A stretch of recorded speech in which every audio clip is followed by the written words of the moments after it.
Empire of the Wolf trilogy by Richard Swan is one of the most horrifying and addictive and riveting fantasy series I have ever read, and you should really read it, and here is why. Now, last week I finally finished The Trials of Empire, which is the third book in the Empire of the Wolf series, and that book literally, it cemented that more people need to pick up the series. So this video is going to be totally spoiler free, and I'll do my very best to convince you to at least add the series to your TBR, because it is the definition of fresh fantasy. Now, what is the Empire of the Wolf series? Now, the first book in the series is called The Justice of Kings, and this book is very different from your typical fantasy, that it almost reads like a legal thriller in a fantasy setting.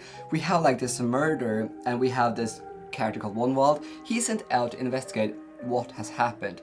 Now, what is unique, I mean, there's so many things that are unique about this series, but what is unique is that has a framing kind of narrative. So our true protagonist, Helena, is actually telling the story of Wonwald, because she traveled with our character here, Wonwald, and she tells how she experienced traveling with this legend in this country. So they arrived in this place and they start to investigate. And what I found so riveting about the first book is that it has incredible politics. The dialogue just hits different. This is not a Marvel kind of novel where there's an action scene every 5 minutes and there's like lots of jokes and stuff. No, rather there's so much tension and intrigue and excitement in how the characters talk to each other and how the political system is discussed. And what is so fascinating here is that this whole trilogy is really a character study of Wonwald, and we get to observe him, how he goes from the first book, from being this really clever person, and he slowly becomes a bit more insane, basically, and it becomes a bit more dark and stuff like that. I just found this novel to be utterly refreshing.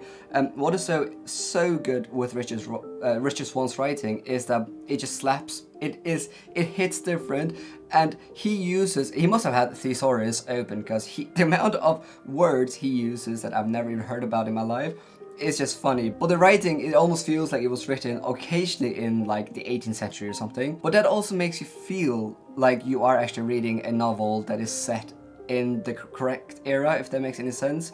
And yeah, Richard Swan, he is a wordsmith. But then we come to Tyranny of Faith, Book 2, and this book is also maybe my favorite in the series. I know that might be controversial. I think a lot of people might say the first one is their favorite. But what is so good about this one is that the fantastical elements are really heightened here, and I love that. Like, we have fantastical elements in the first book, but if there was any doubt, we're definitely in fantasy setting here. Now, similarly to the first book, we kind of have like this legal thriller kind of thing going on where we're investigating. There's a lot of moving parts. We're starting to see this kingdom starting to slowly crumble, and then we go on something that feels like a total side mission. So that was why initially I was a bit worried about this one, because it felt like Richard Swan just added a side quest for no reason. But the last act of this novel is one of the most memorable acts I've ever read. The last 200 pages, I read them in one sitting, because I could not stop reading, because it was so riveting. And this book is where things start to go from legal kind of thriller to straight up, or not straight up, it started to delve into more horror elements. Yes, we have, no, I don't want to say anything, but we have lots of horror things going on, and it becomes dark, but dark not in the way that we typically see in fantasy. And then we come to The Trials of Empire, which is the last book, which I literally just finished. And in this novel, straight up, it is almost a horror novel at this point.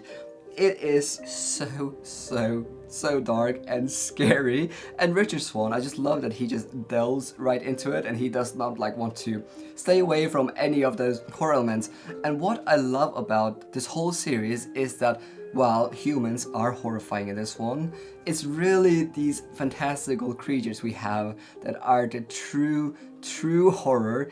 And there's lots of themes about afterlife and death and the depravity of the human nature and the importance of law and morality. It was just all masterfully handled. And what I think that Richard Swan does really well is adding these subtle differences to our main character Wonwald. We truly see him going from a place of like high status and stuff like that, and then over the books, through Helena's eyes, we see that this character that is so iconic, he is slowly changing, and not necessarily in a good way. So I thought that was just masterfully done. Now, have I ever read a fantasy trilogy that goes from like legal thriller to straight up medieval horror? No. And it is incredibly unique and mixed with incredible writing style, beautiful characterizations. This novel or this series has truly become one of the best series I have ever read, because it just feels different. There's nothing I can compare Empire of the Wolf with. There's nothing. Tell me one series that is a character study, that is a legal thriller, that turns into medieval horror. I don't think there's a single one out there, and it is so well done. So this is probably, I'm not sure if it's gonna go into my top 10, but it's definitely gonna be in my honorable mentions, and maybe, it's been a while since I made a list, it might actually creep into my top 10. Now the only reason why I'm a bit unsure is because while I think the third book is really good, it's absolutely brilliant, I maybe felt like there's a bit more variety or more ground covered in the first two. Like the first one has like legal elements, but there's also some fantastical elements.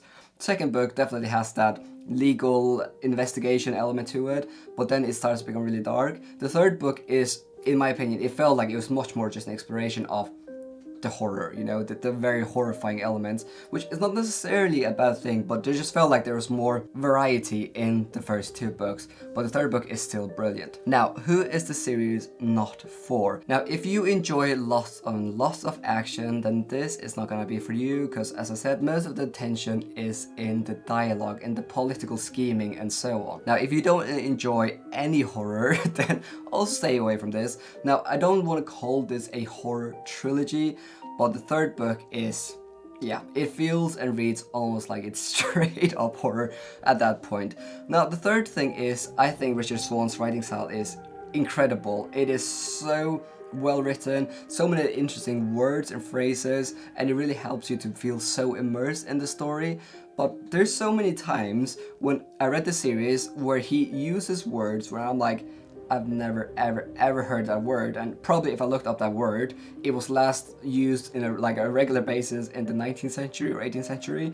But that also kind of adds to the atmosphere of the novel, the fact that the prose occasionally feels like it's not written in modern times. And fourthly, if you don't enjoy a framing narrative where our protagonist Helena, she's actually telling the story of another character. So Wonwald, he is actually the true protagonist because he's the primary focus, but it is Helena that is telling the story. If you don't enjoy that kind of framing narrative, then this also might not be for you. But nonetheless, I have been absolutely mesmerized by every single book in this series. I can't recommend it enough, and I need more people to read it because I think so many of you will be so impressed not only by Richard Swan's writing style, but also just how innovative this series is. Truly a masterpiece in my opinion. Legal thriller slash medieval horror slash character study with prose that slaps. More people need to read this, and I will read anything that Richard Swan puts out in the future because, yeah, he has my heart now. So those are my spoiler-free thoughts of Empire of the Wolf trilogy.